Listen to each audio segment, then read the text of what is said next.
어떻게 살아야지 즐겁고 행복하냐? 행복한 방법에 대해서 지금부터 말씀을 드리겠습니다. 잘 들으시기 바랍니다. 저는 원래 좀 몸이 현찮았어요. 우리 할머니들 15년 전에 나 봤을 때 47kg라고 말씀드렸죠? 지금은 57kg예요. 원래 63kg까지 살이 쪘다가 제가 살을 빼갖고 지금 아주 좋습니다. 그러니까 제가 10대, 20대 때 많이 아팠어요. 신부되고 굉장히 건강해졌어요. 그러니까 많은 사람들이 다시 인생 20대로 돌아가고 싶지 않느냐 그런 얘기 참 많이 해요. 나는 다시 30대로 돌아가면 40대로 돌아가면 그런 바람 있죠? 저는요 20대로 절대 돌아가고 싶지 않아요. 지금이 제일 좋아요. 건강하니까. 이 인생 인간이 살아가면서 제일 행복한 게 뭐야? 건강이에요. 건강. 그러니까 우리 할머니들이 제일 신경 써야 되는 게 이제 뭐야? 건강이야. 그러니까 첫 번째 운동해라. 우리 할머니들 수영장 다니세요. 가서 수영하라는 게 아니에요. 할머니들 어떻게? 수영장에서 걸어갔다가 걸어오기만 해도 이게 절대 들어눕지 않는다는 거예요. 근육이 얼마나 이게 풀어지는 운동인지 몰라요. 그래서 수영하라는 거예요. 또 좋은 건 뭐야? 춤추라는 거. 춤추라는 거. 춤. 어저께 시부님하고 얘기를 하다 보니까 이제 점점 이 어르신 성경대학을 많은 프로그램을 하겠다고 그러시더라고요. 그래 춤추는 거 좋은 거예요. 나이 먹어서 춤추는 거 굉장히 좋은 거예요. 그 다음에 그것도 안 되면 스트레칭. 그 현영의 S라인 그 테이프 하나 사다가 똑같이 해라는 게 아니에요. 비슷하게만 해도 몸이 굉장히 좋다는 거예요. 문제는 안 움직이는 게 문제예요. 안 움직이는 게. 그러고 난 다음에 걷기 운동. 묵주 하나 들고 거기 안양천 내려가고 어떻게?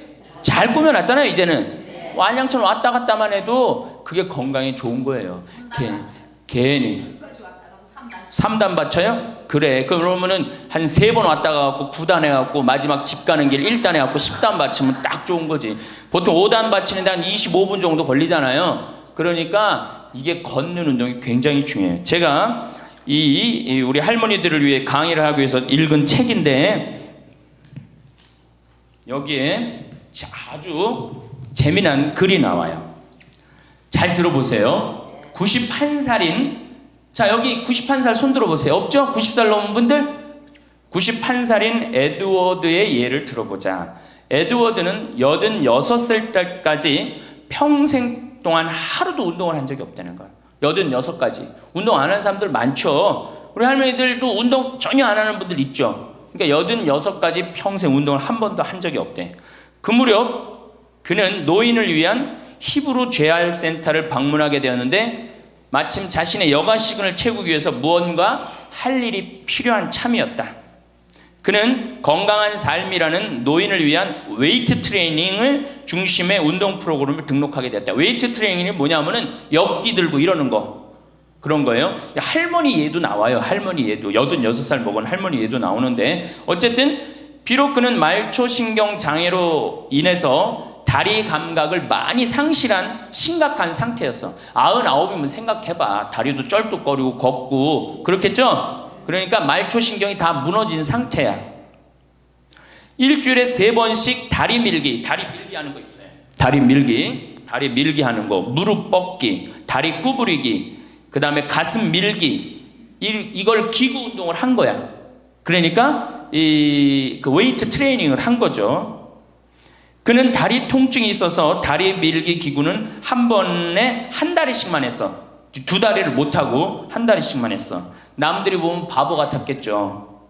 그는 몇 살이든지 더 강해지고 더 좋아질 수 있어요. 운동을 시작하면서 기분이 좋아졌고 강해졌어요 라고 이야기합니다. 일단 시작하면 활력으로 가득 차게 될 것입니다. 웨이트 트레이닝으로 걷는 게 많이 나아졌고 기분도 더 좋아지고 잠도 더 잘 자고 식사도 더 잘하게 되었습니다. 운동을 시작하고 인생이 달라졌다는 거예요. 91살에. 생각해봐. 91살이면 뭐 기다리는 때야?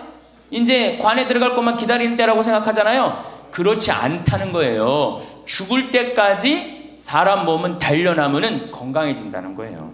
이 할아버지 얘기 보세요.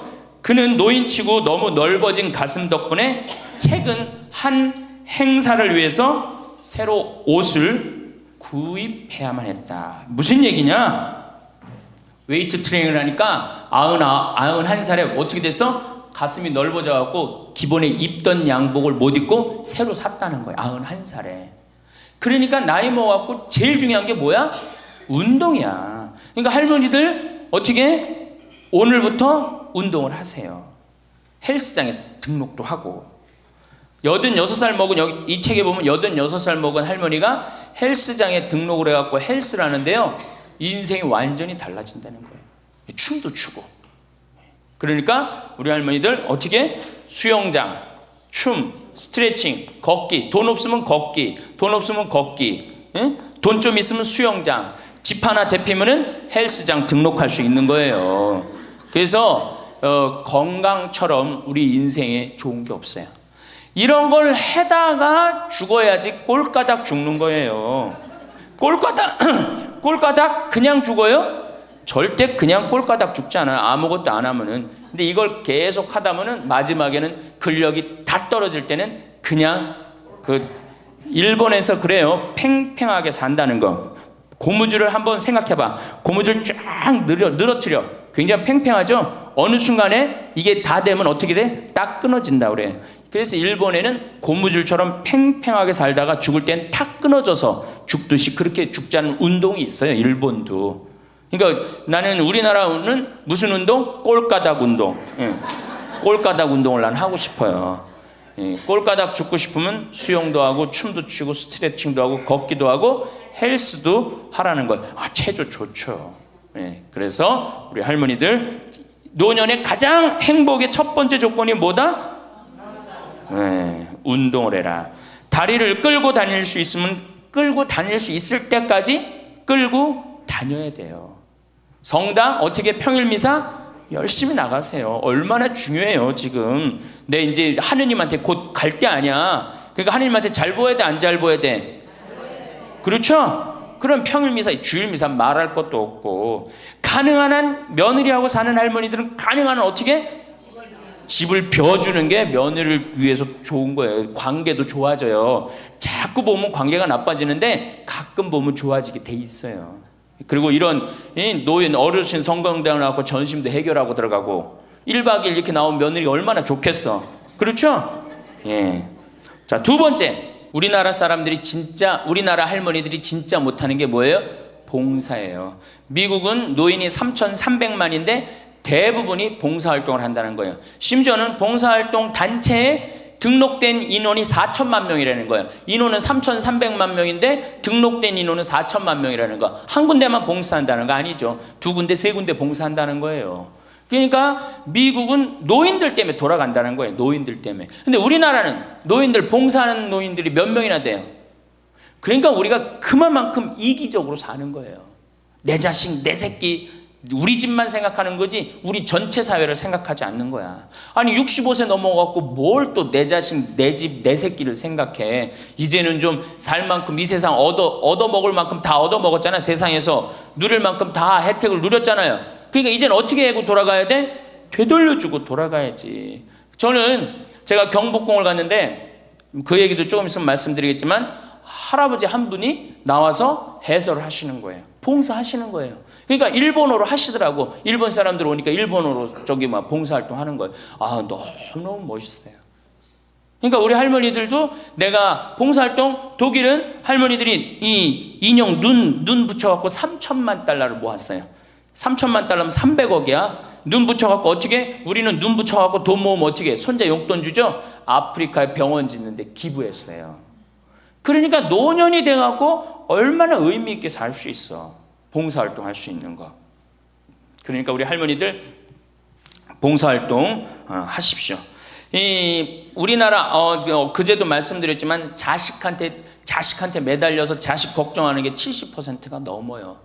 그러니까 이제는 뭐 하셔요? 봉사활동 하세요. 봉사활동. 성당에서도 나와갖고 주보 접기 뭐 할 일 얼마나 많아. 청소하기, 성당 꽃밭 가꾸기, 그 다음에 화분 이렇게 꾸며갖고, 우리 여기 지금 한 분 들어와서 사시는 회장님이 계셔요. 나이가 한 75 되셨는데 이 허브를 가꾸셔갖고 지금 여기 어저께 우리 자매님들한테 제가 보여줬죠? 할아버지 한 분이 그 허브를 가꾼 거예요. 우리 생태마을을 얼마나 근사하게 만들어놨는지 몰라. 그러니까 우리 할머니들 분갈이도 배우고 꽃도 키우는 것도 배워갖고 허브 키우는 것도 배워갖고 성당에 화분도 참 이쁘게 해놓고 시간 너무너무 많은데 뭐 할 거야 그 많은 시간. 뒷방에 쪼그리고 앉아갖고 대동아 전쟁부터 인생 복귀하고 앉아있는 시간, 그 시간이 있느니 뭐 하는 게 나아? 봉사활동하는 게 나아요. 그래서 화분도 키우고 꽃도 키워갖고 성당 계단 올라가는 것도 놓고 그게 얼마나 할 일이 많어. 원망하고 자식이 난 냉면 언제 큰아들이 사줄래나 둘째 아들이 사줄래나 막내딸이 사줄래나 그런 거 원망이나 하지 마시고. 세 번째, 일을 놓지 말아라. 일을 놓지 말아라. 여러분들 송혜 선생님이 몇 살이시죠? 81살이에요. 81살인데 얼마나 멋있어요. 정말로 전국을 들었다 놨다 하잖아요. 그것도 주일날 12시에. 난 늙었으니까 난 이제 뭐 그만한다. 섹스피어의 그 리어 왕 얘기 보면 딸들한테 왕위를 내줘버려요. 그래갖고 어떻게 돼? 완전히 그냥 뭐 인생 쪼그라지는 거예요. 이제는 젊은 사람들한테 자리를 내준다 그런 생각할 필요 없어요. 뭐 자리를 내주긴 내줘. 나이를 먹으면 나이를 먹는 만큼의 일이 있는 거예요. 이번에 94살 먹은 구당 선생님이 추석 때 여러분들 침하고 뜸하고 강의하는 거 보셨죠? 얼마나 멋있어요. 난 늙었으니까 이제 안 한다. 나이를 먹으면 먹을수록 경험이 쌓이는 거예요. 그걸 왜 포기를 합니까?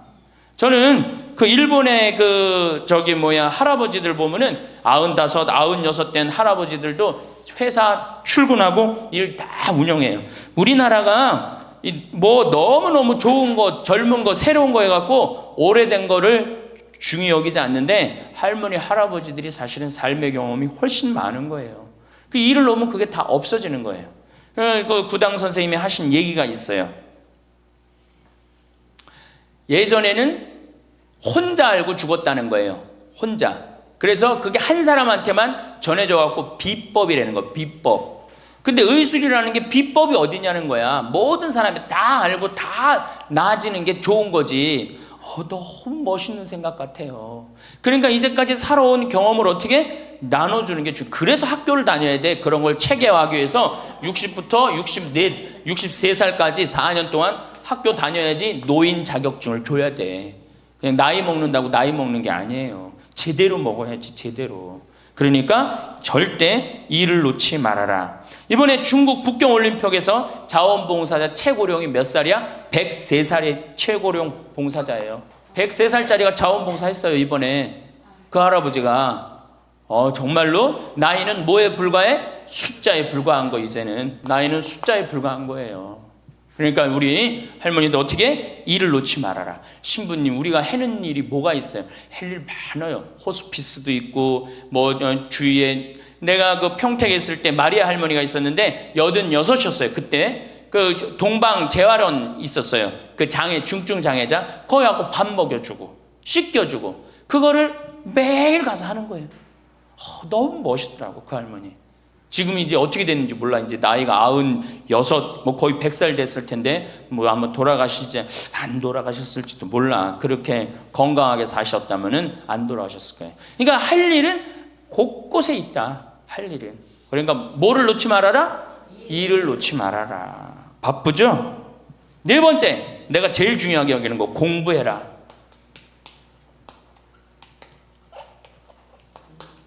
나이 먹으면은 공부할 생각을 안 해요. 더 새로 배울 생각을 안 해요. 얼마나 우리 할머니들이 한심하냐면은 자식이 어머니 핸드폰 사드릴게요. 핸드폰을 사줬어. 그러면 기능을 배워야 될 거 아니야. 이게 뭐 복잡하고 골치 아프다고 기능 안 배우고 1번 큰아들, 2번 작은아들, 3번 막내딸 땡! 그렇죠? 아니 이거 강의 시간에 핸드폰 안 울리게 하려면 진동으로 하는 방법도 배우고 진동 푸는 방법도 배우고 그 다음에 또 저 신부님 정말로 강의 너무너무 재밌네. 한번 사진도 찍어야 되겠다. 그럼 사진도 쫙 찍고 나하고 좀 사진 내 핸드폰에 신부님 딱 사진도 좀 찍어놓고 이래야 되는데 우린 배울 생각을 해야 안 해요? 생전 안 해. 1번 큰아들, 2번 작은아들, 3번 막내딸 땡이야 땡. 뭐 메시지 보내는 법도 좀 배우고 그래갖고 그냥 자식들한테 맨날 전화하고 그러지 말고, 자식이 뭐 하는지도 모르는데 맨날 전화하지 말고 메시지 보내갖고, 얘야 오늘 날이 참 덥단다, 더운데 뭐 건강 조심해라. 엄마가 얼마나 멋있어요. 그러니까 안 배우고 짜증을 자꾸 내. 얘 뭐 이렇게 복잡한 게 이런 게 어딨냐, 아이고 이거 내 관둬라, 이래 그냥 짜증을 자꾸 배. 무식하면 자꾸 짜증을 부리고 성질을 부리게 돼 있어요. 그러니까 아유 신부님 늙어서 자꾸 이렇게 가르쳐달라 저렇게 가르쳐달라 창피하다고. 시대가 얼마나 빨라요. 안 배우고 못 살아요. 안 배우고. 저도 배우는데요. 저도 우리 직원들한테 컴퓨터 모르면 전화해갖고, 야 이게 어떻게 되는 거냐, 이걸 어떻게 이 그림을 집어넣어야 되는 거냐. 그래갖고 아 신부님 제가 컴퓨터 그대로 켜놓을 테니까 따라하세요. 그러면은 따라해요. 아 그래, 야 이게 뭐냐, 그러면서 배우는 거예요. 시대가 빨리 변하기 때문에 어떻게 배울 수밖에 없어요. 얼마나 빨리 변하느냐면은 지난 1000년은 지난 100년에 빠른 만큼 변해요. 지난 100년 동안 빠른 거는 지난 10년에 빠른 거하고 똑같아요. 지난 10년은 어떻게? 지난 1년에 변한 것처럼 또 지금은 3개월에 한 번씩 업그레이드 된다는 거예요. 그런데 안 배우면 어떻게 하려고. 안 배우면. 신부님 이젠 살 만큼 살았고 머리 복잡합니다. 뭘 배웁니까? 그냥 이러다 살다 죽지. 그럼 뭐하러 살아 죽지 그냥. 사는 아는 사는 것 같이 살다가 죽어야 될 거 아니에요. 운동도 하고 봉사도 하고 일도 놓지 말고 공부도 하고 그리고 살아야 되는 거예요. 뭐든지요 배우면은요, 배우면 즐거운 거예요. 그래서 제가 우리 할머니들한테 자수, 수지침, 요즘 또 저기 평화방송 보니까 귀침 그 교육도 있대. 이침이라고. 이침, 도자기. 여기 할머니들 오면 예전에 내가 도자기를 이렇게 만드는 프로그램을 했었어요. 애들보다 훨씬 잘 만들어요 할머니들이. 깜짝 놀랐어요. 왜 애들보다 훨씬 잘 만드는가 했더니 평생 송편 빚고 뭐 손으로 한 게 얼마나 많아. 그러니까 도자기를 정말이에요. 할머니들이 훨씬 잘 빚어요. 정말로. 알 거야. 지금 아는 사람들은 내가 내 얘기 무슨 얘기 하는지 아는 사람들은 알 거예요. 그러면 지금 할머니들 도자기 잘 빚어갖고 그거 공부하면은요 앞으로 10년 20년 동안 도자기 빚을 수 있어요. 그래갖고 도자기 잘 빚은 게 1년 2년만 배우면은 웬만한 거 빚거든요. 그럼 어떤 음식점에서 아유 그 집 할머니 도자기 참 잘 빚는다 그러는데 우리 집에 그릇 한 100개만 주문한다고. 그럼 100개 해갖고 납품하고. 배우면은요 일이 생기게 돼 있어요. 일이 생기게 돼 있어요. 신부님 우리 능력이 지금 가장 좋은 때예요. 아 왜 10년 20년 산 사람보다 60년 70년 산 사람들이 경험이 축적돼 있어 안 축적돼 있어?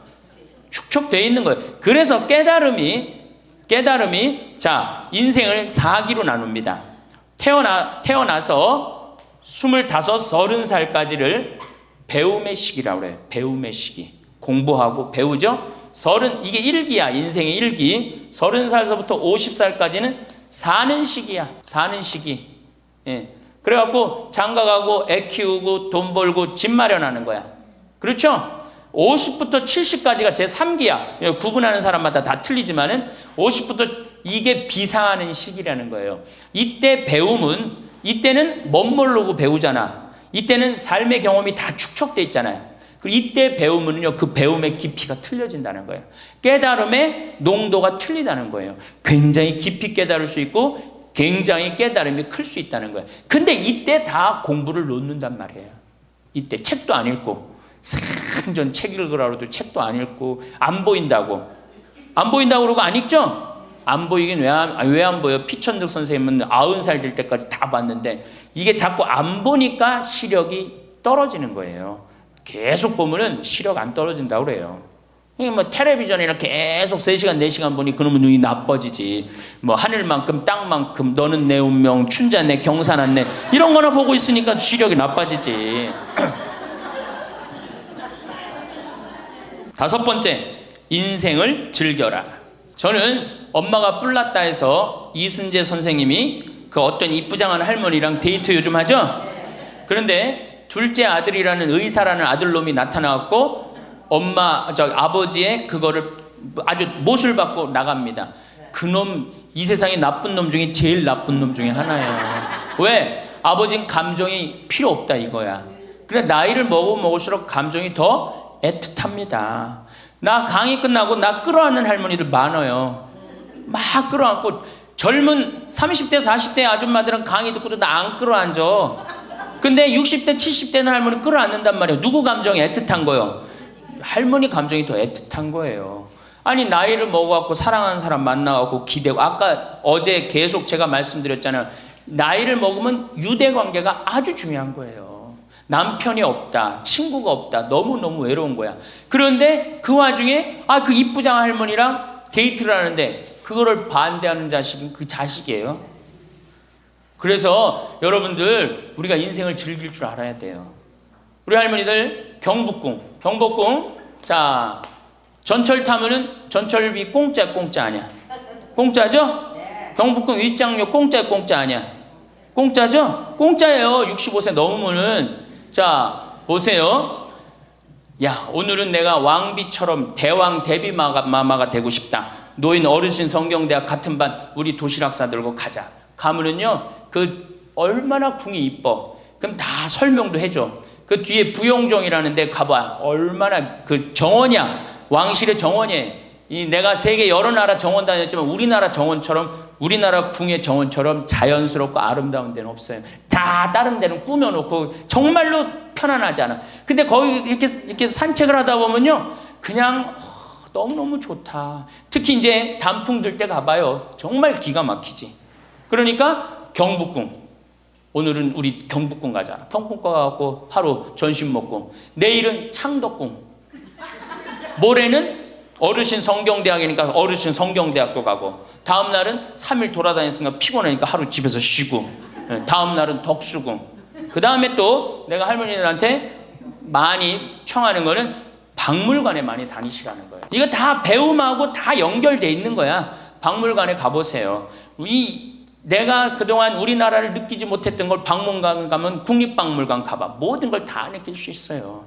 그 다음에 여기저기 삼성 에버랜드 거기 있는데 희원이라는 데 가봐요. 얼마나 잘 꾸며놨는지. 그러니까 바빠. 경복궁 다녀야지, 박물관 다녀야지, 헬스 다녀야지, 수영 다녀야 되지. 어때요? 싸울 시간이 어디 있어? 며느리하고 없어요. 집안에 신부님 이거 하려면 돈 많이 들 텐데 돈 거의 안 들어요. 또 돈 든다 하더라도 어떻게 하면 돼? 오늘 집에 가갖고 잡히면 돼. 그래서 잘 생각해 보세요. 내가 운동 다니고 봉사 다니고 일하고 공부하고 경복궁 다니고 박물관 다니면은 아파서 누울 시간 있어요, 없어요? 없어요. 아파서 누울 시간 없어요. 그리고 자식하고 부닥칠 시간 있어요, 없어요? 없어요. 원망할 시간 있어요, 없어요? 내가 바빠 죽겠는데 누구 지금 원망해? 내가 지금 바쁜데. 그래서 누가 필요한 거야? 남편이 필요한 거야. 같이 다닐 남편. 만약에 남편이 다니기 싫다, 그럼 친구가 아주 중요한 거예요. 같이 다닐 수 있는. 그래서 자식보다 손자보다 더 중요한 건 누구야? 이렇게 얘기해도 집에 가면 또 자식 용돈 달래, 손자 용돈 달래 거기다 주지. 좋은 친구 이 라면 냉면 같이 안 사 먹어. 참 이 벽을 어떻게 깨야 되는지. 그래서 학교를 다녀야 돼. 4년제 학교를 졸업해야지. 자격증을 주고 안 다니면 못 살게 해줘야 돼. 6번째, 감사하라. 우리 신앙인 중에 내가 천주교 교우들 중에 정말 못하는 게 감사해요. 우리 할머니들 우리 집에 암 환자들이 많이 와 있어요. 암 환자들이. 어제도 암 환자 몇 분이 미사 참여를 했어요. 잘 못 느꼈겠지만은. 그런데 저기 순천, 전주에서 오신 분들, 순천에서 아주 증세가 안 좋은 자매가 하나 왔어요. 아주 얼굴이 새카매, 간이 안 좋아갖고 얼굴이 새카매. 남편도 나한테 와갖고 신부님 소식을 들었는데 여기 오면 좋다고 그래서 왔다. 신부님만이 우리를 살려준다. 내가 무슨 재주가 있어서 살려줘? 나는 살려줄 능력 없어요. 그런데 왔는데 그 자매를 봤는데 우는 거예요. 너무 아프니까 계속 우는 거예요. 그런데 내 강의를 몇 번 들어보고 주위에 암 환자들 보니까 암 환자들이 깔깔깔깔 웃는 거야. 그러니까 나한테 그 얘기를 해요. 로엘라 자매님, 신부님 너무 이상하다고. 저 암에 걸렸는데 왜 웃느냐고. 저 자매들은 난 아파 죽겠는데, 난 밥도 못 먹고 토하고 그러는데. 그래서 내 강의에 중요한 게 뭐야? 기뻐하라, 감사하라야. 자매님 지금 살아있는 것 자체만 해도 지금 은총이다. 죽으면 하나님한테 가는 것도 은총이고, 내가 울면서 하루를 지내느냐 웃으면서 하루를 지내느냐 굉장한 차이가 있다. 얼마나 자매님 이렇게 암이 걸렸어도 이렇게 경치 좋은 데서 와서 해주는 밥 먹고 사는 사람이 몇 명이나 되느냐. 그것도 남편 시중 극진하게 남편이 모시더라고요. 이렇게 남편 시중 극진하게 들고. 이게 지금 감사할 일이 지금 울 일이냐. 자매가 한 일주일 지나더니 신부님 밥을 먹을 만하다는 거예요. 밥을. 그리고 이제 한 2주일 있다가 항암 치료를 하러 갔어요. 그 병원에서 유명하대. 항암 치료하면 토하고 울고 토하고 우는 거. 그래서 의사 선생님들이 지나가면서 본대요. 일주일이 있는데 자매가 왔어요. 자매가 와갖고 나한테 이제 한 1시간 동안 얘기를 했어요. 신부님, 내가 이번에 기적을 체험했다는 거예요. 그럼 무슨 기적을 체험했냐니까, 내가 여기 이 평창의 생태마을에 오기 전까지는 감사라는 걸 몰랐대요. 근데 가만히 생각해 보니까 이 좋은 남편의 좋은 가정에 얼마나 지금까지 살아 50이 넘었으니까 지금 살아온 것이 얼마나 감사한지 몰랐대. 그렇게 감사를 하고 웃기 시작하니까 몸이 덜 아프더래요. 그래갖고 병원에 갔는데 첫날 항암을 했는데, 항암을 하면 그렇게 토했대. 너무 아파갖고. 근데 첫날 항암을 했는데 안 토하더래요. 아프지도 않더래요. 그래서 참 신기했대요. 그 의사 선생님들 보고 맨날 나 죽으면 어떻게 하냐고 울었는데 의사 선생님들 보고 빵긋빵긋 웃었대, 본인이. 그러니까 그냥 의사 선생님도 이상하다고, 저 맨날 울던 저 자매가 저렇게 웃느냐고. 이틀째 항암을 했는데 그때도 안 토하더래. 안 아프더래. 6일 동안 항암을 했는데 안 토하고 안 아프더래요. 그래갖고 항암하고 난 다음에 하루를 병원에서 쉬어야 되는데 바로 평창에 온 거야. 여기가 좋다고. 왜? 사람이요 감사하고 기쁘다 보면요 아픈 것도 없어지는 거예요. 짜증 부리고 신경질 부리면 병이 나한테 들어오거든요. 근데 내가 막 웃고 기쁘면요 병이 나가게 돼 있어요. 그래갖고 이제 우리 자매가 여기 있다가, 내가 여기 여름에는 사람이 너무 많이 오니까 좀 가 있으라고. 근데 얼마 전에 그 형제가 전화했어요. 신부님, 저 순천에 사는 누구입니다. 요즘 어떻게 됐느냐 그랬더니, 우리 마누라가요 얼마 전에 병원에 갔는데 암이 다 없어졌어요. 기적이지, 기적. 감사하냐 감사하지 않느냐에 따라서 건강도 결정되는 거야. 건강도. 그러니까 우리 할머니들 감사하세요. 그리고 여기 할머니들은 감사 안 할 수가 있는 할머니들이야. 지금 2달이로 평창까지 올 정도면 감사해 안 감사해? 본당 신부 잘 만나갖고 뭐 돈도 많이 대줬다며, 얘기 들어보니까. 돈도 많이 대주고 얼마나 좋아. 그리고 생각해봐. 어제 점심 저녁 오늘 아침 저녁 해주는 밥 먹었잖아. 그렇죠?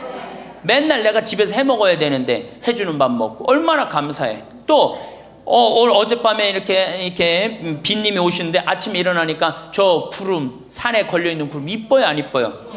그러면은 벌써 하느님한테 감사 찬양 100번은 더 했어야 될까? 하느님 감사합니다. 내가 비산동 성당 다녀갖고 이 좋은 성당에서 여기 1박 2일로 보내주고 밥 3끼 이제 먹었잖아. 밥 3끼 공짜로 먹여주시고 감사합니다. 감사합니다. 입만 열면 뭐 해야 돼?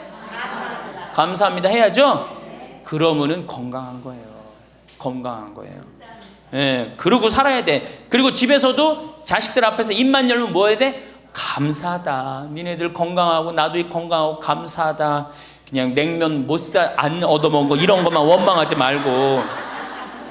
냉면 먹고 싶으면 어떻게 하라고? 내 돈 가지고 내가 가서 사 먹으면 돼. 내 돈 주고 내가 가서 사 먹으면 되지. 그걸 기다려요. 신부님 냉면 사 먹을 돈이 어디 있어요? 집 하나 잡히면 되는 거예요. 7번째, 웃어라. 자, 우리 할머니들 어제 오늘 많이 웃었어요 안 웃었어요? 이게 웃는 게 이 할머니들한테 문제인데, 웃으면 자꾸 수명이 연장된다는데 어떻게? 어린아이는요 하루에 300번 어저께 할머니들이 깔깔 웃은 것처럼 웃는데요. 근데 나이 먹을수록 하루에 10번, 15번을 안 웃는다는 거예요. 근데 우리 할머니들 어제 오늘 어린아이 같이 깔깔깔깔 웃었어. 그러니까 얼굴이 처음에는 얼굴이 다 굳어 있었어요. 첫 강의 평화방송 봐. 첫 강의 굳어 있나 안 굳어 있나? 네, 첫 강의 보세요. 그런데 지금 네 번째 강인데 얼굴이 확 폈어. 웃으니까 얼마나 좋아. 이 분위기가 확 꽃이 피잖아. 웃으면서 살아야 돼요. 특히 우리 할머니들은 안 웃으면은 정말로 무서워 보여요. 생각을 해봐. 머리는 하얗지 얼굴은 쭈글쭈글하지. 어? 거기다 웃어도 전찬을 방공인데 그 얼굴을 갖고 인상을 한번 써봐. 얼마나 자식들이 보기 싫겠어. 그러니까 자식들 보면 어떻게? 빵긋빵긋 웃어요. 빵긋빵긋. 그리고 가능한 한 집 근처에 안 들어가는 게 좋아. 수영장 다니고 헬스장 다니고 경복궁 다니고 박물관 다니고, 그 다음에 지금 각 구청에서 전부 다 교육 프로그램이 굉장히 많아요. 붓글씨도 배우고 가봐. 하여튼 프로그램이 굉장히 많아요. 제가 서울이나 뭐 이런 데 강의 가요. 일반 구청 뭐 또 이 여성교육센터 가보면 강좌가 40개가 넘어요. 그럼 그거 등록하고 가서 듣는 거야. 그거 얼마나 좋아. 가면 또 밥 주는 데도 많고. 집에 계시지 말고. 자, 8번째, 자기 자신에게 친절해라. 제가 이거 가장 중요하게 여기는 겁니다. 자기 자신에게 친절해라. 우리 할머니들 이제 내가 늙었으니까 이제 소용없다. 이제 뭐 난 늙었으니까 이제 뭐 부귀영화도 필요 없다. 그냥 밥 세 끼만 먹고 산다. 이러지 마세요. 지금처럼 소중한 순간이 없어요. 죽기 전에 가장 행복하게 죽어야지 천당 가는 거예요. 자, 아들이 어머니 제가 갈비 사드리니까 갈비 먹으러 갑시다. 그러면은 할머니들이 얘야 경제도 어려운데 갈비는 무슨 갈비냐, 그냥 집에서 김치찌개나 먹자. 이 할머니 바보 멍텅구리 할머니예요. 아들이 갈비 사준다면 어떻게 해야 돼? 방에 들어가고 바로 빨간 거 입술에 바르고 가방 들고 따라 나가야 돼요. 그리고 체하 갖고 집에 들어와서 약을 먹는 한이 있더라도 아들한테 뭐라고 그래야 돼? 내가 아들 잘 만나갖고 호강한다. 고맙다. 고맙다. 어디 갔어? 고맙다. 응? 감사하다. 정말로 내가 너 때문에 호강한다. 나같이 이렇게 호강하는 노인네가 우리 동네는 없다. 이렇게 얘기하면은 다음에 아들이 어떻게 해? 또 사드리고 싶어요. 그런데 만약에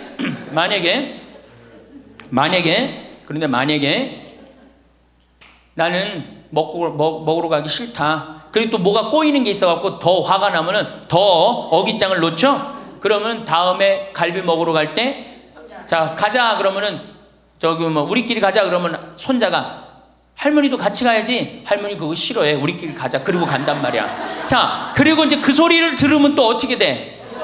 또 열받잖아. 스스로 무덤을 파지 마세요. 이번에 5월달에 우리 둘째 형님이 효자라고 그랬죠. 둘째 형님이 그동안 큰 대기업에 다니다가 이제 나이가 먹으니까 쫓겨났어요. 쫓겨났는데 둘째 아들이 어머니 아버지 그동안 제가 회사 다니냐고 어머니 아버지 한 번도 모시고 제대로 여행도 못했으니까 쫓겨나자마자 처음 한 게 뭐야? 어머니 아버지 모시고 전국 여행 간 거예요.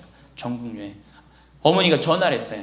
아들이 이렇게 여기 전국 여행 다닌다고 뭐 일주일을 벼두라고 그랬다고. 그래서 내가 어머니한테 얘기했어요. 어머니 분명히 아들이 호텔이나 좋은 데 예약했을 텐데 거 하룻밤 뭐 20만 원 30만 원 자는데 여기서 자지 말고 여관에서 자자. 제발 그러지 말라고. 대신 어떻게 들어가고 자면서 내가 아들 만나고 호강한다. 내가 이렇게 행복한, 내가 나같이 행복한 노인네가 세상에 어디 있을 수 있는가. 그렇게 계속 얘기하라고. 계속. 그래야지 아들이 기분 좋은 거예요. 나는 내가 신부 처음 됐을 때 어버이날인가 어머니한테 내가 옷 좋은 걸 사줘야 되겠다. 그래갖고 백화점에 가고 거의 100만 원짜리를 내가 골라갖고 은은하고 우아한 거를 사다 줬어요. 어머니한테. 근데 어머니가 그걸 딱 보더니 확 내던지더라고. 100만 원짜리를. 나 이런 거 싫다고. 그러니까 어머니 마음에 안 드는 거예요. 늙으면 난 울긋불긋한 거 좋아하는 걸 그때 몰랐지. 그걸 모르고 그냥 은은한 걸 사준 거야. 근데 마음에 안 들었던 거지. 그런데 사실은 마음에 안 들어도 아이고 고맙다. 그리고 그 안 꼈잖아. 그럼 그거 갖고 울긋불긋한 거 사면 되잖아. 근데 그 자리에서 버리니까 그 후로 난 한 번도 어머니 옷 사준 적이 없어요. 자신이 없는 거야. 뭘 사다 줘야지 이게 마음에 드는 건지. 이제는 좀 자신 있어. 이제는 울긋불긋한 거 사다 주면 좋다고 그래. 자기 자신한테 친절해야지 누구도 친절해? 자식도 귀하게 여기는 거예요. 재미난 얘기가 있잖아요. 어떤 엄마가 자기 아들을 막 때려. 야, 이놈 자식 너 맨날 말도 안 듣고. 그럼 동네 아줌마도 에이 이놈아 너 왜 엄마 말 안 듣고 때리는 거예요. 내 자식 내가 때리면 누구도 때려, 남도 때리게 돼 있어요. 근데 내 자식 금여 오기야 키우면 다른 사람 못 때립니다. 똑같은 거예요. 할머니가 어제도 말씀드렸잖아요. 예쁘고 고운 옷 입고 탁 성당 갈 때 하얀 예쁜 한복 탁 입고 성당 갔다 오고 탁 걸어놓고 또 누구 온다면 탁 예쁜 거 입고 이건 뭐 이날이나 저날이나 몸빼바지 비슷한 거 입고 그냥 그러지 말라는 거예요. 그러니까 내가 이탈리아 프랑스 브랭땅 백화점인가 그 앞에 가는데 멋있는 양장 입고 다니는 다 할머니들이에요. 근사하게. 근데 우리는 할머니들이 다 그냥 정말로 그 늙은 티를 내고 있는 거예요. 그러지 마시고 하얀 옷 이쁘게 치마도 깨끗한 거 다 다려입고 풀도 먹이고 매일 그러려는 건 아니지만은 성당 갈 때 그렇게 하고 집에 와서 딱 걸어놓고 그렇게 자기 자신한테 귀하게 친절하게 해야지 인생이 값이 있는 거예요. 가치가 있는 거고. 아셨죠? 아, 내가 또 하나 빼먹은 거 있다. 운동할 때 목욕탕 다녀라. 나이 먹어갖고 건강에 아주 좋은 건 목욕이에요. 목욕. 그래서 어제 샤워해라. 어저께 구리성당에 베드로 대학에 매일 샤워해라 그랬죠? 목욕탕 다니세요. 피부도 고와지고 근육도 굉장히 많이 부드러워지니까. 그러니까 어쨌든 자기 자신한테 친절하면 돼. 아, 신부님 너무 이기적이지 않느냐? 봉사활동 있잖아. 봉사하고 자기 자신한테 사랑하고 이렇게 살아갈 때 인생이 찬란한 거예요. 9번째, 신앙생활을 해라. 자, 이제 삶을 정리하는 시기야. 그렇죠? 삶을 정리하는 시기야. 삶을 정리하는 시기니까 이제 하느님을 믿고 하느님을 의지하고 살아가는 거 중요한 거예요. 그리고 사실은 우리 할머니들 지금 70, 80 사시면서 다 누구 은총이야? 하느님 은총이에요. 지금 우리 숨 쉬는 거, 공기 마시는 거, 여기 공기 달죠? 이 다른 공기 마시는 거 누구 은총 덕분이야? 하느님 덕분이에요. 그러니까 하느님 덕분이니까 어떻게? 하느님께 이제 남은 인생 감사하면서 사는 거예요. 그러니까 이 신앙생활, 하느님이 이제 묵주기도도 열심히 하시고 미사 참여도 열심히 하시고, 그리고 어제도 말씀드렸지만 돌아가실 때 제발 자식한테 재산 남겨놓고 돌아가지 마세요. 어떻게 하세요? 하느님의 영광을 위해서 가난하고 헐벗고 불쌍한 이들을 위해서 봉헌하고 가세요. 그렇게 봉헌하고 가셔야지. 그 김남호 박사님이라고 우리 천주교 교우인데 한 7, 8, 거의 10년 전에 돌아가셨는데 300억, 의사 선생님인데 300억 봉헌하고 가셨잖아요. 저는 그 선생님이 살아생전에도 대단하셨지만은 돌아가시면서도 너무 훌륭하게 돌아가신 거예요. 자식한테 재산 하나 더 물려준다고 그래봤자 그거 갖고 싸우기나 하고 감사하지도 않아. 10번째, 세계 평화를 위해 기도해라. 너무 대단한 얘기를 해죠. 세계 평화를 위해 기도해라. 우리 할머니들 어제도 미사염을 들어오는 거 보니까 어떻게? 손자를 위하여, 자식을 위하여. 제발 그러지 마시고 이제는 전쟁이라면 하느님, 성모님이 그러잖아요. 전쟁 없애기 위해서 기도해라. 세계 가난한 이들을 위해서 기도해라. 그러잖아요. 그러니까 우리 할머니들 이제는 항상 누구를 위해서 기도해? 세계 평화, 세계의 구원을 위해서. 이젠 70쯤 됐으면 세게 놀아야 될 거 아니야. 크게 놀아야 될 거 아니야. 세계의 평화를 위해서, 세계의 구원을 위해서. 우리 성모님이 늘 세계 구원을 위해서 기도하라고 그러잖아요. 그리고 우리 신부들 위해서 기도하고. 그러니까 기도를 적어놔. 1번, 이거 방송에 누구 이름 하면 안 된다고 그러네? 본당 신부 위해서. 2번, 세계 구원을 위해서. 3번, 사제들을 위해서. 4번, 기억하고 싶은 사람들 많잖아. 부모님을 위해서. 5번, 자식들을 위해서. 6번, 대통령 똑똑해지라고 기도하고. 이렇게 기도해놓고 아침부터 일어나갖고 딱 기도 지향을 두고 기도를 해두면요, 얼마나 자신이 소중한 사람이고 중요한 일을 한다는 걸 안다는 거예요. 우리 할머니들, 자, 다시 한번, 이거 다 기억 못하겠지만, 뭐 해라? 운동해라. 뭐 해라? 봉사해라. 뭐 해라? 일을 놓지 말아라. 뭐 해라? 공부해라. 그 다음 인생을 즐겨라. 아주 중요한 거예요. 그 다음에 감사해라. 웃어라. 자기 자신에게 친절해라. 신앙생활을 해라. 세계 구원을 위해 기도해라. 총정리합니다. 자, 21세기는 누구의 시대다? 노인의 시대다. 노인의 시대다. 의술이 발달해갖고 이제는 보통 100년을 산다. 100년을 사니까 우리 할머니도 앞으로도 30년, 20년 남아있다. 30년, 20년 남아있는데 외롭고 쓸쓸하게 살면 안 된다. 그래서 누가 필요하다? 친구가 필요하다. 자, 이제 30년 남아있는 오래 사는 나를 돌볼 사람은 아무도 없다. 돌볼 사람은 오로지 누구밖에 없다? 나밖에 없다. 그러니까 냉면이 먹고 싶으면 나 지금 냉면 먹고 싶은 거 누구만 한다? 나만 한다. 그러니까 누구한테 누가 사줘야 된다? 나한테 내가 사줘야 된다. 냉면 먹고 싶으면 어떻게? 내 돈 가지고 내가 가서 사 먹으면 되는 거예요. 그래갖고 돈 있는 대로 다 쓰다가 죽을 땐 통장에 얼마만 남겨놓고 죽어라? 500만 원만 남겨놓고 죽어라. 그리고 돈을 쓰면 돌아다니게 돼 있고 움직이게 돼 있어요. 그렇죠? 그리고 죽을 땐 어떻게 죽어라? 꼴까닥 죽어라. 이것만 외우면은 할머니들 외롭지 않게 사실 거예요. 그러니까 어르신 성경대학 끝까지 다니시고 늘 즐겁게 사시고 그리고 자식이 없다 이렇게 생각을 하셔야지 며느리가 스트레스 안 받는 거예요. 며느리 이거 챙겨나고 저거 챙겨나고 뭐 섭섭하고 뭐 기억하고 이거 있으면 며느리 못 살아요. 우리 어머니 바빠갖고 며느리가 있는지도 없는지도 모르고 살아. 그럼 며느리가 얼마나 엄마가 좋겠어. 시어머니가. 안 그래요? 그냥 며느리 아들만 그냥 평생 쳐다보고 살고 있어. 그냥 눈 그냥 아들 지나가면 아들 이렇게 하는 며느리 지나가나 보다 이러고 그러면 얼마나 불편하겠어요. 우리 어머니가 그래요. 우리 어머니 구경하기가 힘들어요. 바빠서. 나보다 훨씬 바빠요. 나보다. 세상에 나보다 바쁘니 얼마나 바쁜 거야. 아버님도 아침에 딱 나가고 동네 노인정 다니시고 지금 이제 소백산 송이 따러 가시고 그렇게 살아야지 스트레스를 안 받는 거예요. 그래서 여러분들 교황님이 뭐라 그러셔 돌아가시면서 나는 행복했습니다. 여러분들도 행복하십시오. 자, 끝으로 은총. 저는 내가 비산동에 있을 때도 그래서 내가 이렇게 미사를 봉헌하다 보면 어떤 자매가 앉아있으면 기분이 너무 좋아. 미사 봉헌할 때. 그 자매 은총 가득한 자매예요. 또 내가 이렇게 집 질 때 능평성당에서 집 질 때 어떤 형제가 나타나면은 집 짓는 일이 빨리빨리 진행이 돼요. 그 형제 무슨 형제야? 은총 가득한 형제. 남에게 기쁨을 주는 사람이 은총 가득한 사람이에요. 그러니까 우리 할머니들은 은총 가득하고 행복한 삶을 사시기를 바라겠습니다. 감사합니다. 우리는 참 애쓰며 살아왔습니다. 참아야 할 것들은 참았고 견뎌야 할 것들은 견뎠습니다.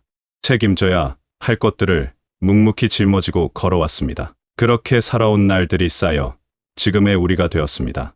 이제는 더 잘 살아야 한다는 목표보다 덜 아프고 덜 외롭고 조금 더 기쁘게 사는 것이 중요한 시기입니다. 거창한 변화를 만들어야 한다는 부담은 내려놓아도 됩니다. 작은 태도 하나면 충분합니다.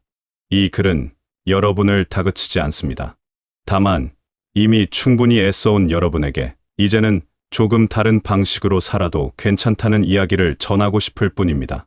더 나은 삶을 위해 무언가를 더 해야 한다는 생각은 잠시 내려놓으셔도 됩니다. 이미 여러분은 충분히 많은 것을 해왔습니다. 웃음은 참 신기한 힘을 가지고 있습니다. 웃는 순간 무거웠던 공기가 가벼워지고 경직되었던 얼굴이 풀립니다. 웃음은 분위기를 바꾸고 관계를 부드럽게 만듭니다. 억지로 웃으려 애쓸 필요는 없습니다. 텔레비전을 보다가 웃음이 나오면 그냥 웃으면 됩니다. 손주가 엉뚱한 말을 하거나 이웃이 재미있는 이야기를 꺼내거나 길가에서 뒤뚱거리는 강아지를 보며 저절로 미소가 지어진다면 그것으로 충분합니다. 심지어 베란다의 화분이 생각보다 잘 자라는 모습을 보고 빙그레 웃는 것도 웃음입니다. 웃음은 건강에 좋다는 말을 많이 듣습니다. 하지만 그보다 중요한 건 웃음이 삶을 가볍게 만든다는 사실입니다. 무거운 마음으로 하루를 시작하는 것과 가벼운 마음으로 시작하는 것은 완전히 다른 하루를 만듭니다. 웃음은 어떤 보약보다 빠르게 우리 마음을 풀어줍니다. 그래서 웃음은 가장 쉽고 가장 빠르게 할 수 있는 실천입니다. 누군가와 함께 웃을 수 있다면 더 좋고 혼자서라도 웃을 수 있다면 그것만으로도 좋습니다. 웃음은 특별한 준비가 필요 없습니다.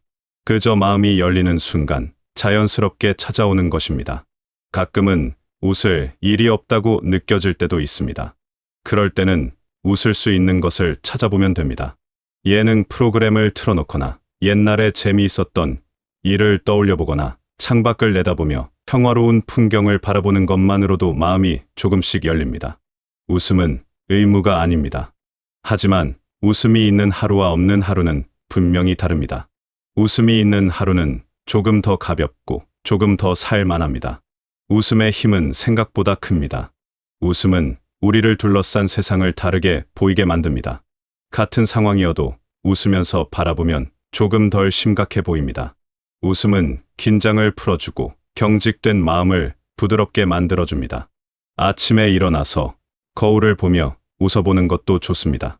어색하게 느껴질 수 있지만 그 순간만큼은 마음이 밝아집니다. 웃음은 돈이 들지 않고 시간이 많이 걸리지도 않으며 특별한 장소가 필요하지도 않습니다. 지금 이 순간 여기에서 바로 할 수 있는 것이 웃음입니다. 몸을 움직이는 것은 나를 살피는 일입니다. 관리라는 말이 주는 무게감은 내려놓아도 됩니다. 운동을 잘해야 한다는 생각, 목표를 세워야 한다는 부담, 그런 것들은 잠시 접어두어도 괜찮습니다. 몸을 움직이는 것은 생활의 일부가 되어야 합니다. 수영장에서 천천히 걷는 것, 집 안에서 좋아하는 음악에 맞춰 몸을 흔드는 것, 아침에 일어나 팔다리를 쭉쭉 펴보는 것, 집 주변을 한 바퀴 도는 것, 이 모든 것이 몸을 움직이는 일입니다. 중요한 것은 잘하는 것이 아니라 계속하는 것입니다. 매일 같은 시간에 같은 운동을 해야 한다는 규칙도 필요 없습니다. 오늘은 몸이 무거우면 가만히 앉아서 목만 돌려도 됩니다. 내일은 기분이 좋으면 조금 더 걸어도 됩니다. 몸이 원하는 만큼, 마음이 허락하는 만큼 움직이면 됩니다.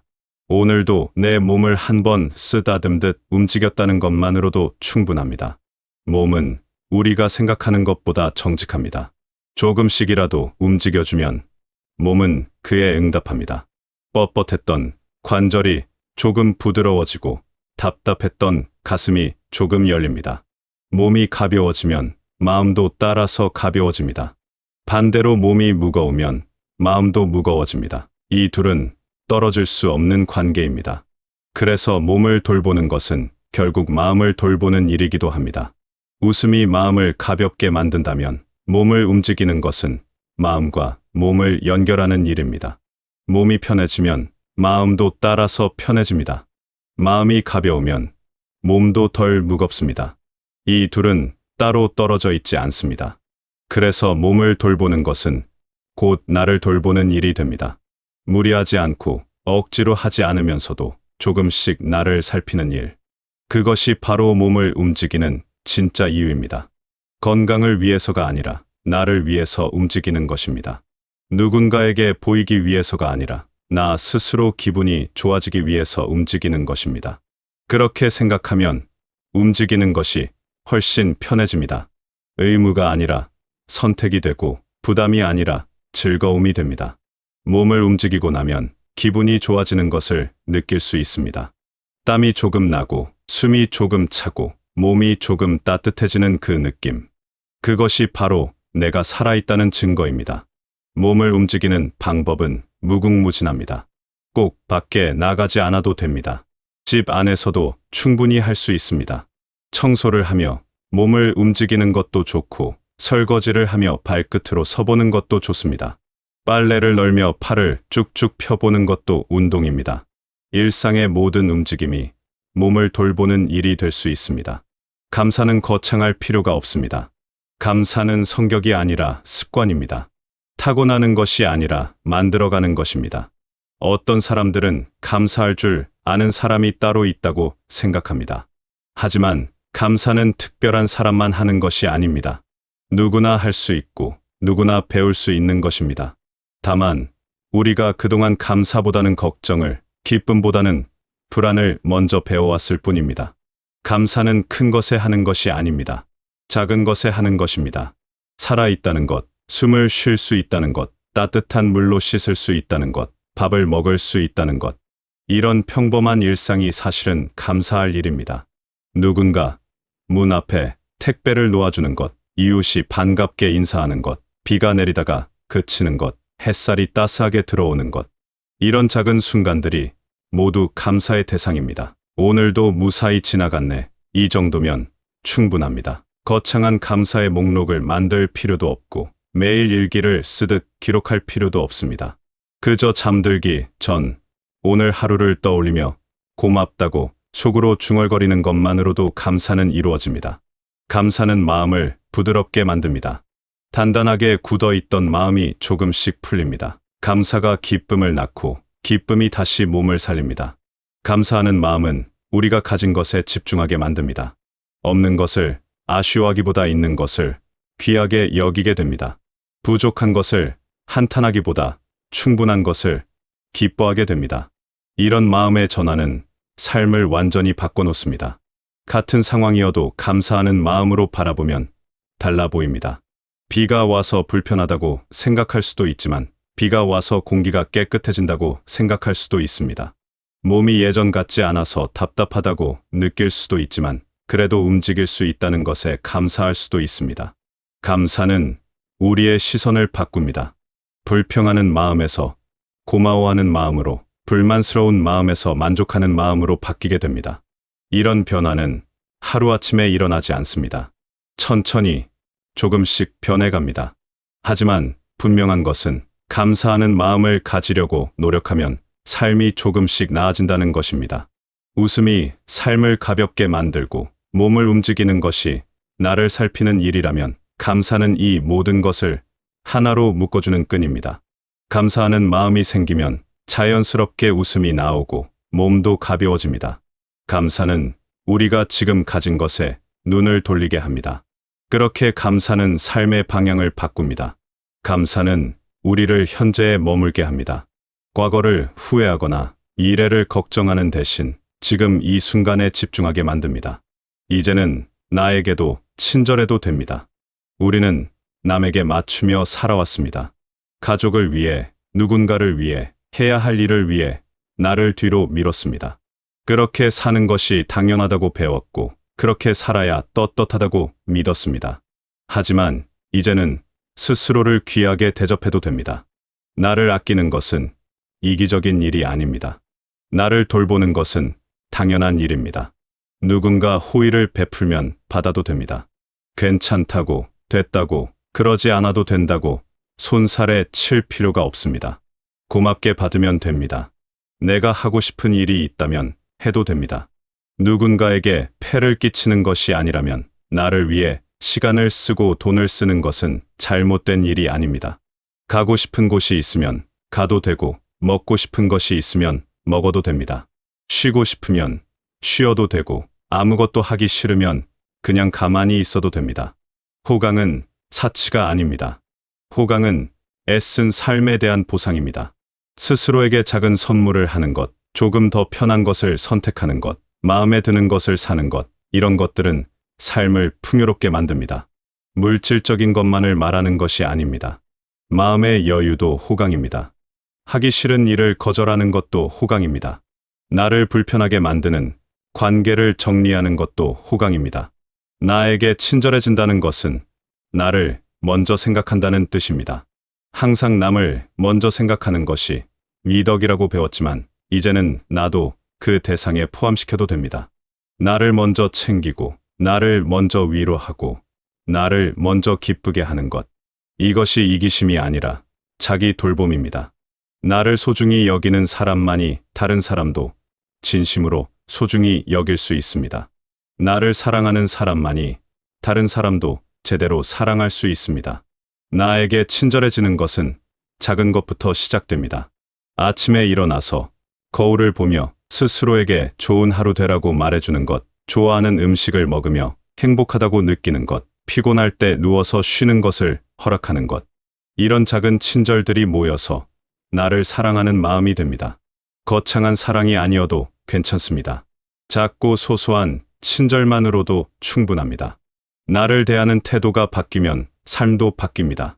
나를 함부로 대하지 않고 나를 소중하게 여기고 나에게 따뜻한 말을 건네면 삶이 달라집니다. 스스로를 다그치고 채찍질하며 살아온 시간이 많았습니다.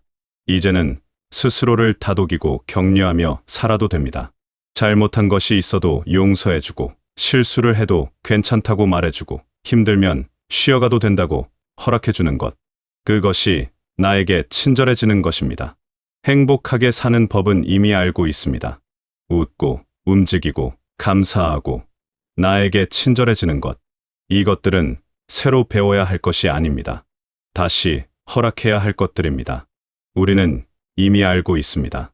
웃으면 기분이 좋아진다는 것을, 몸을 움직이면 개운해진다는 것을, 감사하면 마음이 따뜻해진다는 것을, 나를 아끼면 삶이 부드러워진다는 것을 다만 잊고 있었을 뿐입니다. 허락하지 않았을 뿐입니다. 오늘 하루 하나만 해도 충분합니다. 오늘은 웃는 것만 해도 되고 내일은 조금 걷는 것만 해도 됩니다. 모레는 감사하는 마음을 가져보고 그 다음 날은 나를 위해 작은 것 하나를 선택해도 됩니다. 한꺼번에 모든 것을 다 하려고 하지 않아도 됩니다. 조금씩 천천히 할 수 있는 것부터 하면 됩니다. 그렇게 하루하루가 쌓이면 어느새 삶이 조금씩 달라져 있을 것입니다. 무겁게 살아온 날들이 많았습니다. 그 무게를 견뎌낸 여러분은 정말 대단한 사람입니다. 이제는 그 무게를 조금씩 내려놓아도 됩니다. 가볍게 살아도 됩니다. 덜 책임지고, 덜 참고, 덜 애써도 됩니다. 그 대신 더 웃고, 더 움직이고, 더 감사하고, 더 나를 아껴도 됩니다. 여러분은 그럴 자격이 충분합니다. 충분히 애써왔으니까요. 충분히 견뎌왔으니까요. 여러분이 살아온 삶은 그 자체로 존중받을 만합니다. 누군가 알아주지 않아도, 칭찬해주지 않아도 여러분은 이미 충분히 잘해왔습니다. 이제는 여러분 스스로가 여러분을 인정해주면 됩니다. 잘했다고, 고생했다고, 이제는 편하게 살아도 된다고 말해주면 됩니다. 그 말을 들을 자격이 여러분에게는 있습니다. 여러분의 하루가 조금 더 가볍고, 조금 더 기쁘고, 조금 더 따뜻하기를 바랍니다. 웃음이 있고, 움직임이 있고, 감사가 있고, 스스로에 대한 친절이 있는 그런 하루를 살아가시길 바라겠습니다.